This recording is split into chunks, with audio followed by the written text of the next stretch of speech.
Updating your credit card information on Philo is a straightforward process. Follow these steps to ensure your payment details are current. Step 1. Log into your Philo account.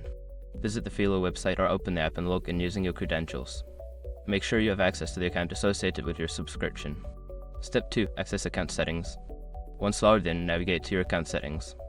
This is usually found in the profile section, often represented by your name or an icon. Step 3. Select payment information. In the account settings menu, look for the option labeled Payment Information or Billing. Click on this option to proceed to your payment details. Step 4. Update credit card details. Make sure your information is protected first. Most people don't think about breaches until something actually happens to their accounts.